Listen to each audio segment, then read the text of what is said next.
What's up, friends? Welcome to SPDM TV. My name is Mike, part of the SPDM crew, and I watch a lot of TV. We talk about various TV topics, reviews, and general appreciation of TV, past and new. You can follow me on Instagram, Threads, Blue Sky, and Serialized at MLHT2452 to see what all I'm watching. So, way back when, and by way back when, I mean a couple of years ago, it's not like it's that long. I used to write for a website where they gave me the opportunity to podcast. And what I did was that I'm taking a look at some of these episodes that I did before and looking to see if I can kind of introduce them to a new audience. So I am going to do a series where I release some of those episodes just so that I can showcase just some of the past work that I've done. M. Hilty is, and in today's episode, I actually have a guest. Please welcome my buddy Jason. Thanks for coming on, man. Yeah, thanks for having me. Should be fun. It'd be fun. So I know I've known Jason since we were in high school. He moved to our area from New Jersey when we were sophomores in high school, and we went to the same church. And for the first semester that Jason was around, he wouldn't talk to any of us. He just was upset about moving there and just didn't want to talk to us. But we eventually wore him down, and he became friends with us, and we've known each other since. That covers it, right? Yeah, all true story. I was Uh, hating life for a little while there. that's okay, but you know, we've been pretty good friends ever since, and like we've been the best men at each other's weddings, and I guess we're kind of really good friends, so it's all good. All right, so it is March, and we are talking about The Office. So The Office debuted in 2005, which means The Office is 18 years old. Kind of a bummer that The Office is 18 years old. But Jason, tell me about how you first got into The Office. Okay, well, I am pretty sure that the very first episode I ever saw was the injury, and I'm not gonna lie, I don't exactly remember how I even stumbled upon the show or why I even stopped. But something about the pacing and just the general, just the general feeling around the show, just it made me stop. Mhm. And from that point on, I think I went out and got DVDs, and then and then I was hooked. Yeah, this is one where the DVDs definitely came into play big time for this because that first season is terrible. That first season is not very good. And then it picks up during the second season where, the episodes start to get better. It's not as cringeworthy, even though it does have some bad moments. But what that second season, that first episode is the Dundies episode. And I can remember that's one of the first episodes that I ever saw. And that's when I was like, okay, I think I can get on board with with this show. So, have you ever seen the British version of The Office that this is based on? Nope, and I'm okay with that because, from my understanding, they weren't trying to replicate it. They were just No. trying to make their own thing, and so like that's fine. If they were trying to make it exactly the same thing, then yeah, maybe I'd look for it just to compare it. But that's not what it was. So really had no interest. Yeah. I've seen the British Office. I think it's fine. Like I appreciate all those people who think that the British Office is just as good or they like it better. Some of the characters, like the one true comparison, or two technically, that I know for sure that there is some type of parallel. There's a guy that's supposed to be kind of like Dwight, and and then there's kind of something, a similar thing between two characters who are like Jim and Pam. So that's about it. Plus, at the end of the day, I'm not a Ricky Gervais fan. I just can't do it. I like when Well, he those hosts. I like when he hosts like award shows and things like that, but that's about it. Like I think the only thing that I kind of remotely like him in, because he's more of a side character, is the Night at the Museum movies, and I wasn't even expecting that. I was like, oh, I completely forgot that you're in this. So yeah. So tell me about some of your experiences with The Office. Tell me about some of your favorite. Let's start with just some of your favorite characters. Yeah. So everybody likes Jim, right? It's hard not to. I mean, here's the deal. The best part about the show in general is that it's all relatable to some extent, right?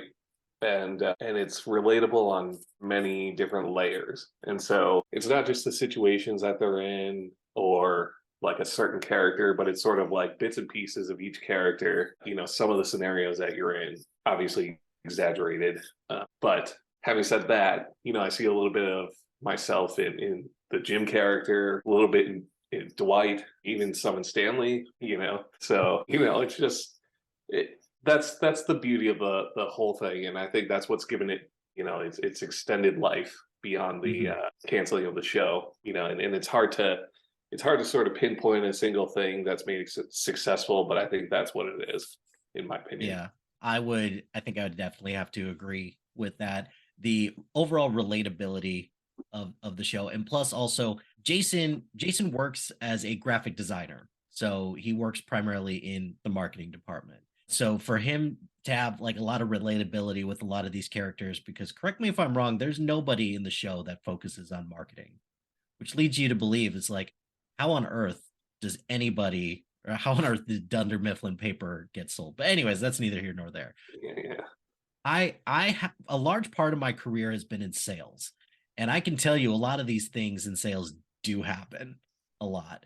And but it's not just that from an individual job standpoint, it's also just the office relationships that people have. Everybody's got somebody in their office that is kind of a suck up and kind of like Dwight and kind of is a little bit intense about the company, about their job. And you just look at that and you're just like, yeah, I know someone like that in my office and I kind of hate him, but sometimes I kind of appreciate what he does for everything. So the relatability aspect for sure, I would definitely have to agree with. For I think for me, just I think it wasn't until I was a little older that I appreciated how funny this show is, and it. I think the genre in general, the mockumentary style, I think it was just it kind of paved the way for other shows like Parks and Rec and now Abbott Elementary, among other shows. But to me, this show popularized that this, I guess, Modern Family too. It popularized this genre, and I don't know. It's now even just one of my favorite genres of television ever. Yeah, and it you know, the style of shooting, it certainly enhances the relatability, you Mhm. know, and it really, I mean, it could literally zoom in and focus in on like a certain emotion that you're supposed to feel, right? And so having the camera as a character in which makes you feel like you're the character, you know, like that is very interesting. But I mean, a couple of the filming director, I don't know what their titles are, but the camera operators, they came over from like Survivor, where they had Oh, to, you know, they had to shoot like that. yeah, Uh, so it's kind of interesting how like the same type of filming can give you two completely different kinds of shows, right? right. No, that's very true. I did not know that about the camera operators being the same people from Survivor, which I could see that. Even though I've actually I'm gonna get a lot of crap for this. I've actually never seen an episode of Survivor ever. That's okay. I don't think you need to. All right, bold words from there. I don't know. I can't do reality TV in any capacity. So even if it's like a competition, so I just can't do it. Anyways, we're talking about The Office. Who cares about reality TV? But for this show as well, I think one other thing that kind of bears to mention, this made stars out of a lot of the people on the show. I had seen Steve Carell in a handful of things. He had been in like stuff like Anchorman. I think the first thing I ever saw him in was Bruce Almighty, Mhm. and I laughed really hard when I saw him first on Bruce Almighty. But there is something about Michael Scott at he's kind of like the Swiss Army knife of the show because he has these moments where you're banging your head against the wall and you just don't understand what on earth he's doing. Like Yeah. I don't get it. I don't like it. You know, for my list, I'm not going to talk about all the episodes on the list that I did for the piece that I wrote for Scribe, but do you have an idea how much flack I got when people found out that my number 20 favorite show of The Office is Scott's Tots? Like, I'm guessing people thought it should have been lower. people thought it shouldn't have been on my list at all. which, see, that one's an interesting one. It has grown on me for sure. yeah, It took a long time to get there. right. Well, but the other thing too is that particularly, I've noticed a trend that people who thought like who just couldn't stand the fact that that episode was my top episode are all teachers. Like, yeah, okay, I get that for all of you Yeah, who, but arguably that episode, the worst thing Michael Scott's ever done throughout the course of the show, maybe. Yeah, yeah, I'd say yeah, that's pretty high up there, but yeah, so Michael Scott and just, Steve Carell in general, he's kind of been in a lot of different things before this, but this is the thing that I think Steve Carell's, particularly his comedy career, is going to be known for, Mm. right? Right? yeah, for sure. And I mean, yeah, he definitely has been around, right, through Second City and I mean, I'm pretty sure he was on the Daily Show for a while. Yeah, and he tried getting a few sitcoms and whatnot. So like he's been around. Right. But this for sure will be his legacy, his comedy legacy, for sure. Yeah. And I mean, kudos to a lot of the writers for especially writing towards the strength of the cast, Yes. right? And so, I mean, through this show, you're able to see Steve Carell's range, and it's there, man. Like Yeah. he's a legit actor for sure. For sure. Yeah. You mentioned Jim. We'd be remiss not to talk about Jim and Pam, Mhm. and just like those two characters. I recently wrote a piece, shameless plug for top Valentine's Day or for Valentine's Day, top couples in TV. And I even asked a bunch of people on Facebook, people that I knew, and the number one thing that people said was, you got to include Jim and Pam. Like, I'm not stupid. Yes, of course, I'm going to include Jim and Pam, but tell me about some of your favorite, favorite moments from either Jim and Pam individually or Jim and Pam together. Oh man, that's a good one. So, I would say another reason for me that I love The Office is that I caught it at the right time in terms of, a period of my life. And so I felt like I was kind of, this sounds so stupid. It's kind of growing up with them, right? Oh, no, no, no, Um, no, no. I'm gonna stop you right there. That's not stupid at all. Because I think given our age, we graduated high school in 2004. It bums me out to say that out loud, but whatever. I don't care. No, that's not true. I kind of care a little bit. But this show came out a year after we graduated high school. And if you look at the way that all of the characters look in seasons 1 and 2 and how they look in the final seasons, yeah, absolutely. It's like we grew up with them. yeah, so I think just overarching and with that is that like for Jam, Pam and Yeah. Jim specifically, just kind of seeing their relationship arc and except for maybe, that last season or We'll get to those last 2 seasons yeah. soon enough. uh, Yeah. but so like I really enjoy they're really they're the heart of the show, right? And so like Mhm. yeah, they get into wacky situations. I mean, specifically Jim, obviously with like the what is that one? Man, I can't even think about it. But when Jim and Pam are kind of doing like the flirty, Yeah. like stuff in the beginning where they're kind of just like messing around with Dwight, like that's all it's classic, you Yep. know. For sure. Do you have a favorite prank that Jim ever pulled on Dwight? I know I'm springing this on you at the last Yeah, minute, and I didn't give you time to prepare, but no, do you no, have no. I one in mean, particular that stands out? yeah, one that stands out, it actually turned out to be a bittersweet moment for Dwight.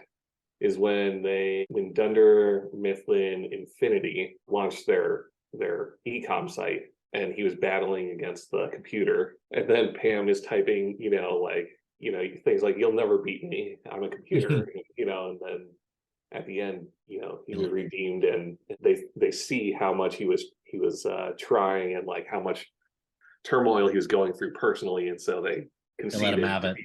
Yep. Yeah. No, I do love that one a lot. It's That's just so subtle and just like very, I would say just very underrated. Just that mean, there are a lot of layers there just within the characters, but then like now in the age that we're living in with AI, Oh yeah, for sure. so now it's just like, oh man, what if that could happen? That'd be I crazy. know that would be crazy. I think two of my favorite ones actually.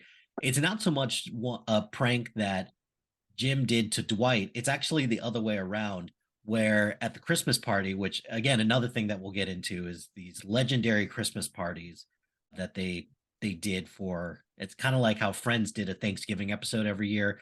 The Office was known for their Christmas party episodes, but there's one Christmas party where Dwight or Jim challenged Dwight to a snowball fight, and Mm, Dwight just let him have it. And the episode ends with Dwight building all these snowmen in the hmm. parking lot, and Jim and Pam just freaking out about trying to go. Like they think that Dwight's in one of them, and he's just sitting on the roof, just being like psychological warfare. Yep. Gotta love it.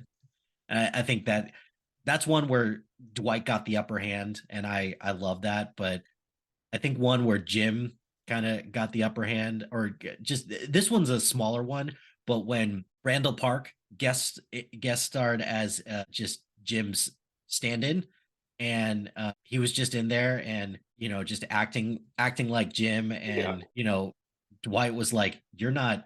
Wait, you're not Jim." He's like, "Hey, thanks for not seeing that I'm Asian." And they did all the pictures, and Pam was Right. in on it too. And again, that's just something subtle. And for me as well, it just goes to show that the cold openings for a lot of these episodes are sometimes just as good as some of the whole episodes too. Oh yeah. I mean that prank was in the later seasons, right? Yeah. Yeah. That I will say that something that I sort of do and do not like about the later seasons is that they were like trying stuff, Yes. like they were like a little goofy. And Which so like in some cases like that prank, very funny. Other mhm, cases, yeah. out of character, whatever, but at least they're trying. It's true. They were trying, but you're right. Some of it didn't land. Like for example, in later seasons, there was one episode where they tried to do kind of like they had Kelly host or somebody hosting a glee party. Like, why are you doing this? Why Right? are you propping up a show on a rival network? Maybe The Office was also kind of owned and filmed by Fox. I don't know, but whatever. But it just felt kind of weird and out of place, and I don't know. And I don't know, those later seasons, you're right, are very hit or miss. And it's obvious why they're very hit or miss because Steve Carell left the show. And for somebody to exit a show with the just kind of the sheer amount of grace and just everything that he meant to the show and the way that he exited, that was hard. That was Oh really yeah. hard. And you can tell, the preceding episodes after that seventh season when he left, you just knew that the show was never going to be the same. Yeah, and you're right. And I think though some people are probably a little too harsh on those later seasons. Again, just logically as humans, we know that things move on and they Right. won't be the same, but like that's okay. Like Hmm. you got to let these people try to figure it out. Unfortunately, like we've talked about, it was sort of hit and miss, and the showrunners and stuff. A couple of them moved on to focus on different shows and all that stuff too. So like the whole apparatus of the show sort of, I don't want to say fell apart, but just definitely was different It was through and through. different. It was Yeah. different. Yeah, they tried to bring in that James Spader to be the guy. And It was weird. well, because they tried too many things with him. They tried to have him be like the serious guy. They tried to have him be like the goofy guy. And there's a reason why he didn't last the whole time, or that he didn't last until season 9. Like it just felt weird and just very out of place. And then you couple that with the fact that they tried to make Andy into the same thing as Michael Scott. And that I think that was mistake number one, is that they should have just let him be Andy, because Andy was one of those characters that his I don't even want to call it a redemption arc, because he was always a likable character. Yeah, he was a bit of a douchebag, but everybody on the show at some point or another is a bit of a douchebag. So for them to just try to kind of make him into Michael Scott just felt wrong. And they should have just let him continue to be Andy. Yeah, yeah. Well, I think there are a couple things that were happening. I believe Greg Daniels was not there full time, right? And he was Yeah. really the one who sort of was able to push back, the network and stuff like that a little bit. And so, yeah, once he was gone, there was nobody there as that had that strong of a conviction to sort of like make sure the network doesn't screw things up. But Right. Yeah. because it was very clear, at least to me, that after Steve Carell left, the network was just like trying to overcorrect, like massively overcorrect. Yeah, for So sure. For yeah, sure. I definitely agree with that. We'll talk about two more things and then we'll get to our top episodes. So first thing is that other than your core four, let's call them. So your Michael Scott, Jim, Pam, and Dwight. Give me your favorite character after those four. well, it's got to be Kevin. I don't know what it is about that guy, but like he just has his own energy, Yeah. and I guess everybody in the bullpen there does. Angela obviously is kind of a B, and Yeah. Oscar has his own shtick, but like Kevin is just like a big likable teddy bear, you Hmm. know, For sure. and like little dumb, but like it's okay, buddy. Well, and I don't know. I think Kevin suffered a little bit from kind of the same thing that they did to Homer Simpson, where I think people Yeah, they started to turned him into a notice. caricature. Yeah, Yeah. but those characters definitely had their moments. Hmm. Like for example, I think my favorite Kevin moment is when he brings in the pot of chili and he Yeah. just spills it all over the office, and he just keeps saying how like, yeah, this is probably the best thing that I do, Right. or even when he wore like a pair of tissue boxes to Jim and Pam's wedding as well. Right. Just little things like that. Right. Because they had to throw away his shoes because they were So so stinky. uh Oh my god. Kevin's a great answer. I don't know why I didn't think Kevin would be a great answer. Toby's Toby's good. It's just that dynamic between Toby and Michael is great. And then Yeah, obviously when the whole conspiracy theory that Toby is the Scranton Strangler, like I do that's love fun. that Yeah. conspiracy theory. I don't know. I thought that was really interesting. But yeah, those are two good ones. It's hard to pick who I guess my other favorite characters are, because this is going to sound ridiculous, but just kind of hear me out on this. I think one of my favorite non-main four characters is Mose, because he's just so ridiculous. He's so Um, out there. just and the moments that he gets to shine are just hilarious. They're just so funny. But it's for me, it's a toss up, because a character that kind of wasn't in it as much in the beginning, but then became a more prominent part of the show was Daryl. Mhm. And Daryl brought a couple of things to the series. One, with the exception of like Oscar and Stanley, the show was a little too white at Mhm. times. So to bring Daryl in as somebody who became like a manager and everything like that, I like that. I think Craig Robinson's really funny. So any chance to get him more opportunities, I definitely appreciated. And then I'm gonna give a subtle shout out to Creed as well, because Creed's ridiculous.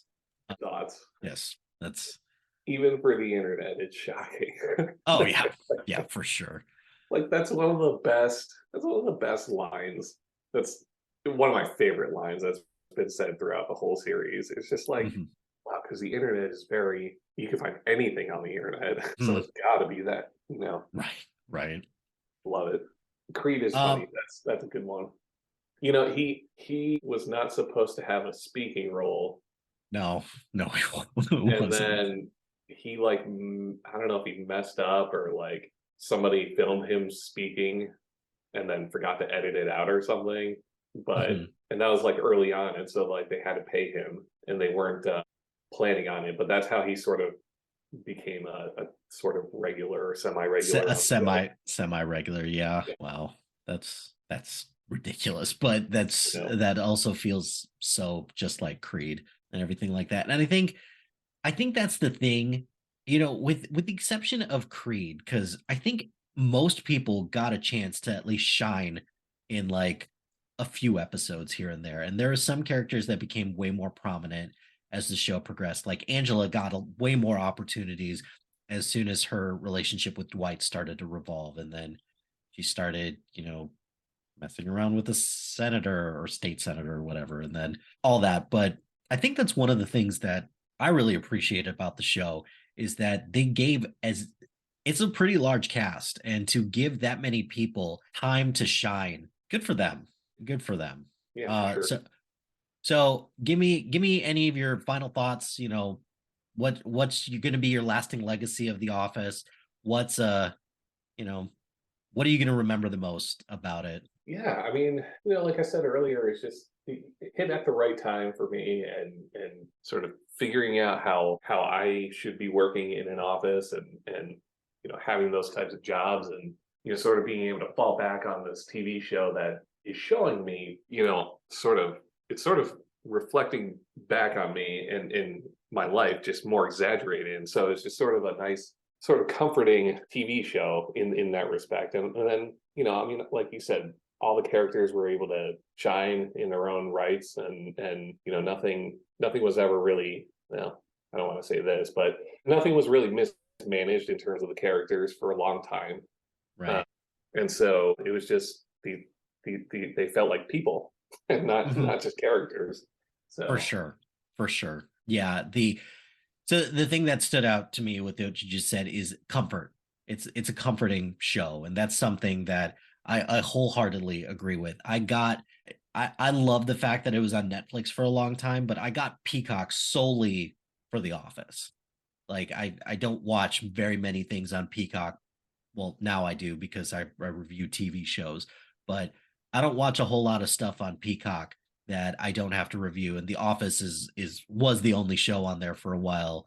Now there's Parks and Rec and a couple other ones, but The Office was the first one. And so there are shows that I binge pretty frequently. And the last time that I binged The Office, because I watch way too much TV right now, but the last time I binged it was right at the beginning of the pandemic, because that's when everything got shut down. They told people to stay home when there was still a lot to learn about COVID and there's a lot of uncertainty and people were scared. Watching that show, it provided me a little bit of comfort that we could eventually get back to that point. And quite frankly, we haven't yet. And it just reminds me of a time where it's like, yeah, going into the office and some of those people are your best friends. This sounds a little morbid. I'm not sure we're ever going to get that back at this point. And yeah, no, I th- hear you. there's something about The Office that just kind of brings me comfort in watching shows like that. And it's unfortunately probably going to be a relic of the time. It's like, yeah, like you remember when you had to go in the office 5 days a week, and Hmm. these people are you're here with them more than sometimes your own family. Like Yeah, it's a bit of a bummer, but at the same time, this is like a comfort show for me. Is a show that, hey, if I need to laugh, if I need to cry, if I can't figure out what show that I want to watch, The Office is pretty high up there in terms of a yeah, show that I'm going to it's got everything. watch. Yep. So, Yeah. well, those are some of our thoughts on The Office. We're going to talk about some of our top episodes.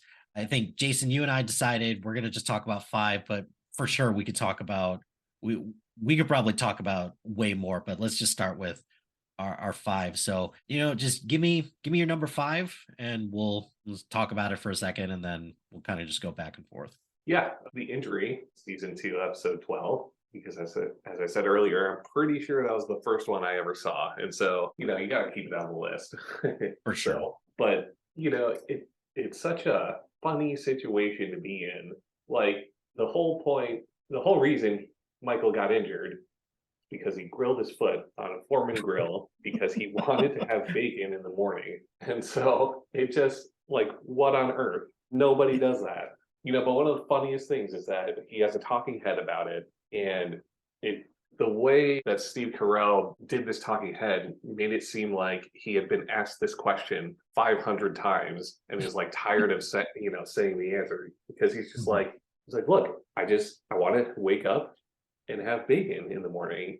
And, you know, since I don't have a butler, I have to do it myself. You know, like, so he's like annoyed with the whole thing, and that like he has to talk about it again and again because nobody seems to understand why this is weird. Right. No, that's a good one.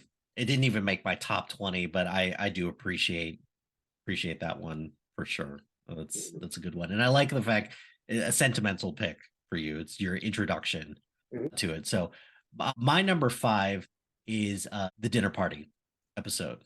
So season 4, episode 13. This is around the time of the show where we kind of started to focus a little bit more on people's lives outside of the office, which granted the bulk of the show still takes place in the office. And you know, it's obvious that these people are close and everything like that. But having Michael and his partner at the time, Jan, which boy, of all the people on the show that Michael dated, Jan's definitely up there in terms of she's among one of the craziest. But just how horribly awkward that dinner party was as soon as they got there. And I love that song that Jan's assistant has. It slaps. You know, fight me on that, but it's just so horribly awkward, but I love it. It's so funny. Yeah, that's really funny. Side note, when I was living in Phoenix, I went to a Coyotes game, and Laura Harding was the national anthem singer that night. Really? Yeah, it was super random. I was like, what is Jan doing here? So I don't know. Jan, like anytime she pops up in a show or anything like that, I'm like, it's Jan. Right. You're never gonna be anything else. And I know that's unfair, but I don't care. You're always gonna be Jan to me. So I'll go with my number 4, and then I'll bounce it back to you. My number 4 is Niagara. It's a cheat. It's 2 episodes, but it's Jim and Pam's wedding. Yeah. It's tricky because there's two ways to think about how you handle a will they won't they couple. You could do it how they did it in Friends, where they, you know, bring them together and then they kind of mess with their relationship throughout the course of the show for them to eventually end up together at the end. Spoiler alert, sorry. Yeah, Ross and Rachel end up together in the end because of course they do. Yeah, I've ruined the show forever for you, even though the show has aged poorly. But what they did with Jim and Pam was that those first 3 seasons, I think that is the way that you do will they, won't they, where you build up their relationship and their friendship throughout the course of the show. You get to know them. And then when you do find out that they're eventually together, you're just like, yes, finally. Yep. And sure, some of the dynamic of the show changes after that, because then it's like, okay, what else is there left to do for them? Well, it turns out there's still plenty for them to do, because then, you know, you remember a lot of the stuff between Jim and Pam. I remember the first time that Jim said that he loved her. Like, oh, that's on my top episodes too. Not quite as, actually, okay, that's not true. Well, we'll get to that later. Then I remember when they got engaged. I remember when and then when they got married ultimately. So the final part of that episode where, you know, they're doing the Chris Brown Forever dance, and Jim is just like, I as soon as I saw that, I knew that was going to be a problem.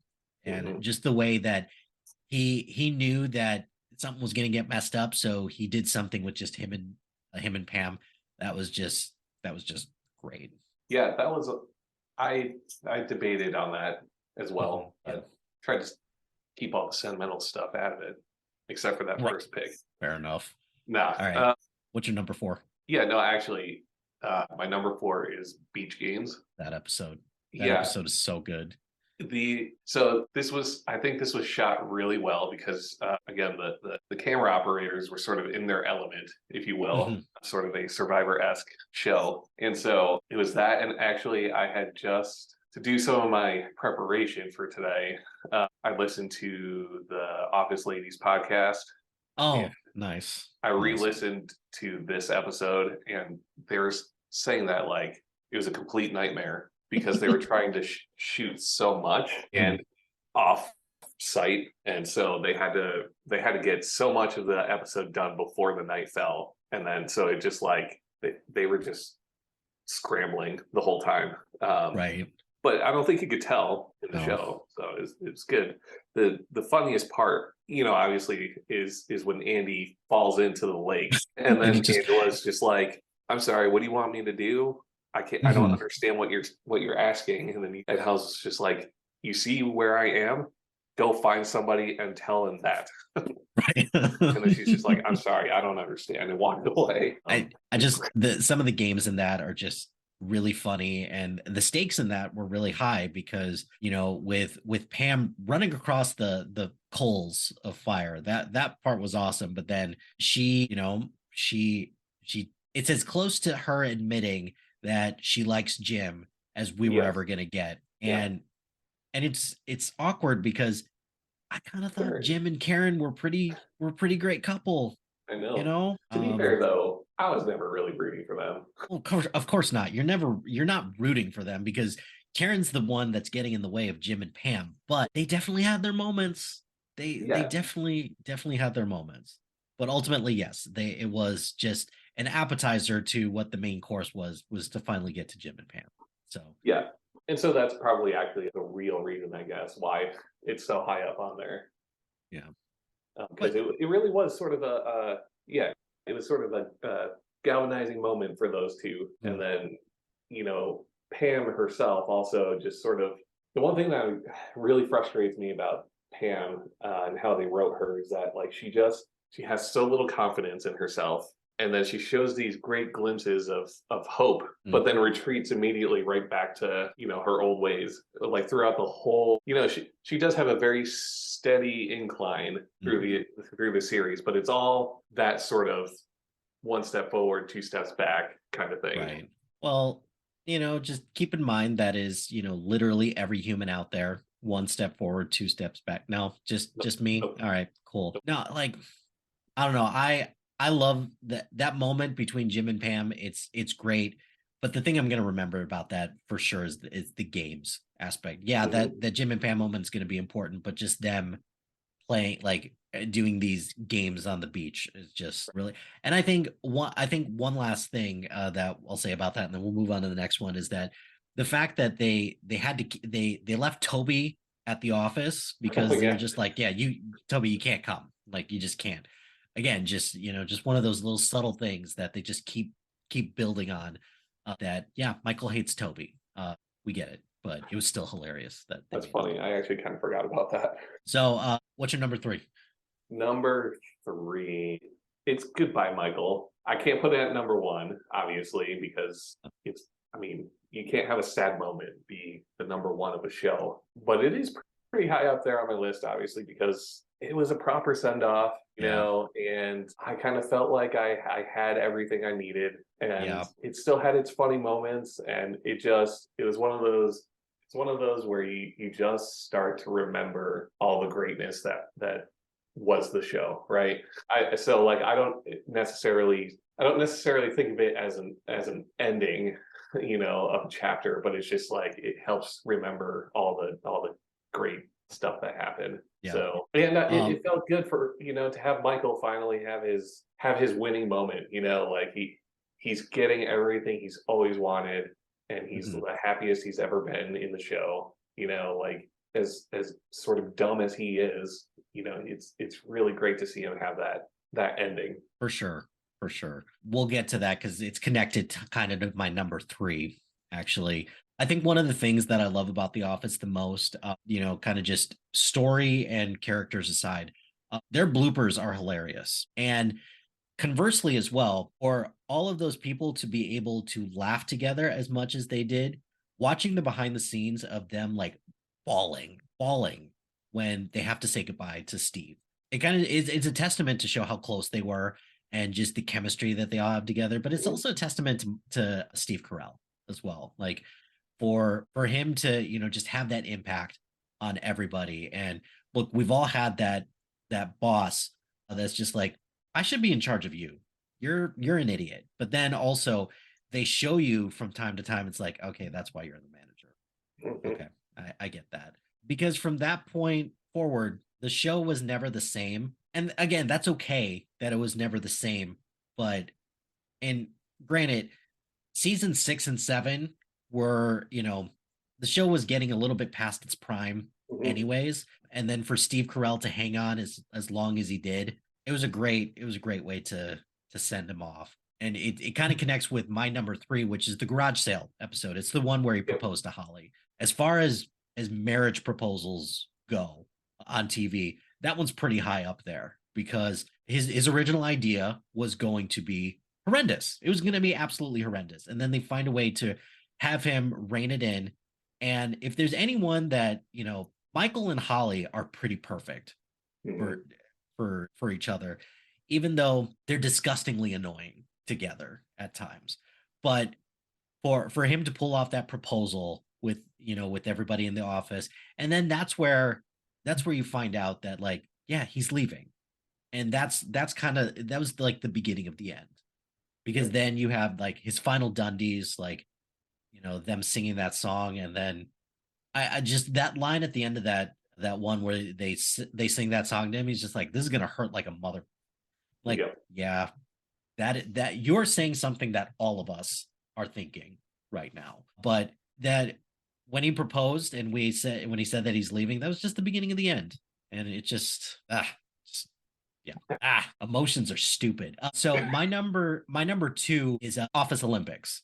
Kind of connecting with your beach games one, because we've all been there when there's no manager around, there's no assistant manager around. What are you going to do?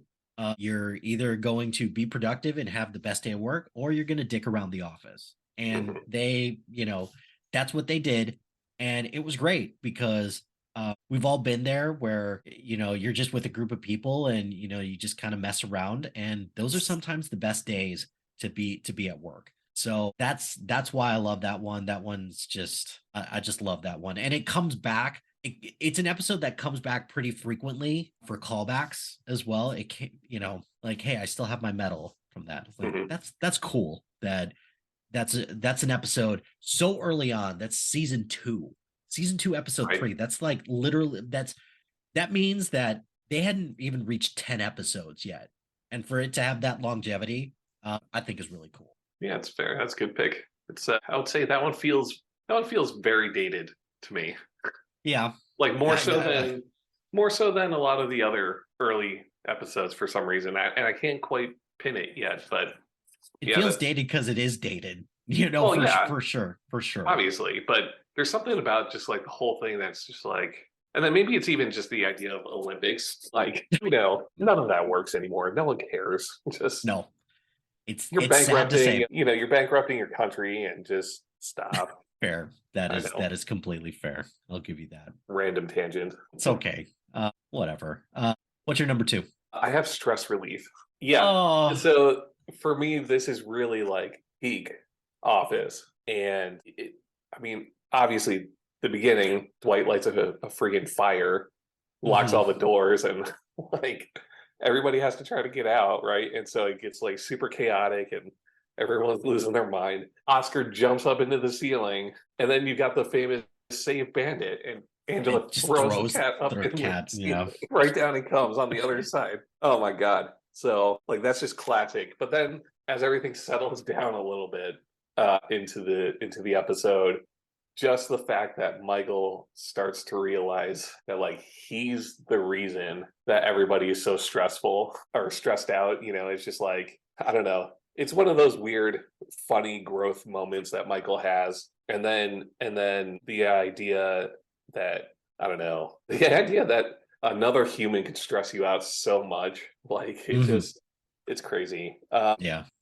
And then obviously when Dwight, you know, takes off the face of the mask and the mask, that one's great.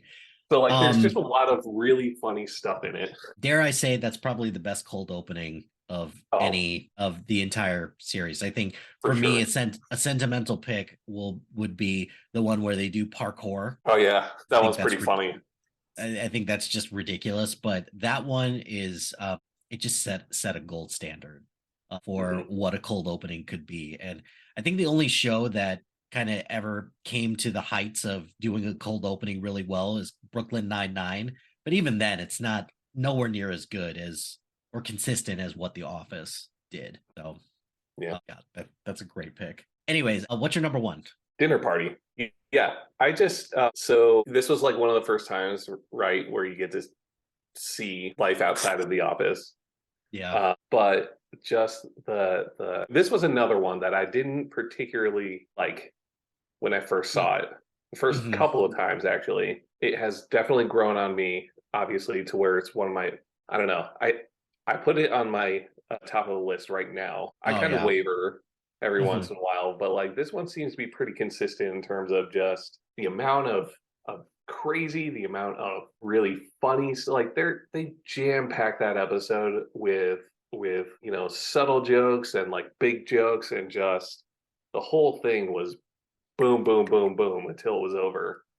And so like it had a different pace Mhm. that, from the rest of the show. And I like that a lot. It was very engaging through the whole thing, even when the part where they were all just sitting there quietly on the couch and nobody was doing anything.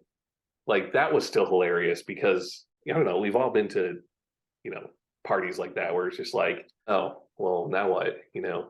Right. Right. So yeah, then obviously Hunter's song, the snip snap, breaking the Dundee on the plasma the On plasma the TV. plasma. I sold TVs for a little while in college, and that joke that TV just gets me every time. Every time it's Uh, only this big, and then he's just like he's so proud of it, and yeah, then he's like, look, if you need room, you just put it in, and it goes in yeah. like half an inch. That's another one where the bloopers for that episode are fantastic. They talk about that a lot, about how it's really hard to keep everything together, and I can't believe we've gone this long without even mentioning the fact that the that's what she said joke, although not new because of or not didn't wasn't created by this show, but popularized very much Yeah, by the show, and that this episode has probably one of the best "that's what she said" moments, just because of the context and just the fight and everything like that. It's like any opportunity for Steve Carell to get that in, just he's going to take advantage of that. And that one was just that's so true. They're in the middle of this fight, and he's just like he can't help himself, right? yeah, Yeah, that it's such a train wreck. right. But yeah, no, I mean that one is consistently funny for me. So I know a lot of people probably would not agree with that, but No, I disagree. I think a lot of people would agree with that, because something that came up a lot when I first created this list, because this list is about a year old and it's out of order now. So because how I feel about some of these episodes has changed. So that's something else that you brought up, is like it's number one for now, but it probably is going to change. But something that a lot of people said was Dinner Party was too low. It was number 7 originally on my list, and like it needs to be higher. And it's already creeping up my list. It's already what, like 5 or 4? I don't know. What does that say about my memory that I can't remember if I put it at 5 or 4? Anyways, so my number 1 is the finale. Like, I not very many shows can stick the landing for the finale, and I think I appreciate the finale a lot because, one, they resisted the urge to give the show back to Michael, and the I think the cameo that he did was perfect. Just something that was something good. small, and everything like that. I think the way that they brought them all back together for not only Dwight's wedding, but the the panel as well, which I have conflicting views about how they reintroduced the mockumentary or the documentary. Yeah, Because that final season, when they kind of like focus a little bit more on like, hey, this is documentary. It's like, here some of the behind the scenes people. I feel kind of weird about that. yeah, but again, they were trying something, right? Yeah, very You much know, so. but Going a little bit more meta than unfortunately, at that point in time, though, I kind of forgot that it was supposed to be a documentary. You know what I mean? yeah, So for sure. I completely agree with that. And to this day, Modern Family never did anything where it was like, hey, are we ever going to see this documentary? Like, they didn't care. Same thing with Parks and Rec. And I don't know, I'm a little behind on Abbott Elementary, so I don't know if they were ever going to do anything with that, but it's still, they tried it, hit or miss, but give them credit for that. And to me, one of my favorite lines of any TV show ever is in this finale, when Andy's talking about how, it's weird when I was working here at Dunder Mifflin, I was talking about how all my Cornell friends, but now I've got my dream job at Cornell, and everything's going great. And now I'm still thinking about all the people from my past, but this time it's all my friends from Dunder Mifflin. It's like, I wish that there was a day, or I wish that there was a way to know that you were in the good old days before you've left them. It's like, I was like, wow, that's great writing, great delivery on Ed Helms' part as well. And it's just a perfect way to encapsulate what the show meant to me as well. And also, I'm pretty sure we watched that episode together as well. And that was one where it felt weird saying goodbye to it, even though I think you and I can both fully admit the show was way past its prime. And it probably should have ended maybe a season before that. But I don't know. I think it's one of the best series finales of all time. And I think that they did a really good job with it. Yeah, that's a good point. For a long time, I've always been sort of been cynical towards that episode. Just it for a long time, it sort of felt unearned, a lot of it, and like I just couldn't get For past sure. that. And For sure. as I'm getting old, just perspective changes, right? And so it was just as consistent as the whole series, in that if it doesn't catch on right away, just give it time, and then you'll come to appreciate all the subtlety, everything that it gives to you, which is pretty much what Ed Helms said, and what you have talked about is why you like it. And it's just, you're in the good old days, and then they're gone. Do you have any one or two honorable mentions that you just want to, just didn't make my list, but I still want to at least mention them and just be like, yeah, quick sentence about why they just, why it's still up there on your list, but it barely made the cut? Yeah, so The Job, the episode right after the beach games, it was a toss up between those two, but ultimately Beach Games was just funnier. But again, it was just sort of it was that moment for Pam and Jim, and the payoff was there. Gossip, I thought, was always pretty funny. Gossip's on my top 20. Love that episode. Yeah, and the one where Michael outs Oscar. Oh yeah, the gay witch hunt episode, right, and also Fun Run. Like, yeah, those are all sort of top 10. Gay witch hunt has not aged well at all, but that does not change the fact that it is still one of the funniest episodes of The Office ever, and also a good for you moment for Oscar for doing that. The moment where Michael tries to kiss Oscar and just, he's just resisting so much. Those are all good ones. A couple other honorable mentions that I'll throw out there. The Golden Ticket episode, again, just, great idea, horrible execution, which should be really in reality the name of the show. Good idea, poor execution for a lot of these ideas that they had within The Office. So a personal sentimental favorite of mine is Dwight's speech, where he has to he wins Salesman of the Year. And he has to go to this big convention and give a speech, and Jim coaches him with tactics for doing speech for Mussolini, and just him banging on the lectern and everything like that, and everybody's just eating it up, and it just blows up in Jim's face. I love that so much. And then one more, I guess, I don't know, like, it sounds kind of like a cheat to say all the Christmas parties, because they all have their moments and everything like that. So I'll just kind of mention, just in general, the Christmas parties. I think the last one that I'll say, I guess the last one I'll say is the kind of one that I was talking about earlier, the one where Jim and Pam go to the one where they talk about money, and Jim and Pam go to Dwight's beet farm when it's a bed and breakfast and everything like that. And the ending of that is really good, when Jim goes like, yeah, let's go to that new Italian place. It's like, yeah, in fact, I'm in love with Italian. I'm talking about Pam. Like, oh, this is freaking adorable. But the just going to that one kind of has a little bit of everything, because you've got Dwight reeling from his relationship with Angela ending, and Pam and Jim kind of like supporting him through that, and just the shenanigans on the farm. But Also, the one other side story that kind of gets left behind is that Michael's pretty much broke, and he declares bankruptcy by saying, "I declare Yeah. bankruptcy," really loud. Exactly. And that was kind of a moment where it's like, maybe Michael and Jan could kind of go the distance. And then the dinner party happens, and you're like, no, they can't. No, not at all. Yeah. So yeah, those are our thoughts on The Office. Like Doc M. Jay will. Cool. That's going to do it for this episode of SPDM TV. Be sure to like, rate, and subscribe to anything and everything wherever you get your podcast. Join us on social media on Facebook, Instagram, Threads, LinkedIn, YouTube, and Blue Sky at SPDM Crew. Check out our website.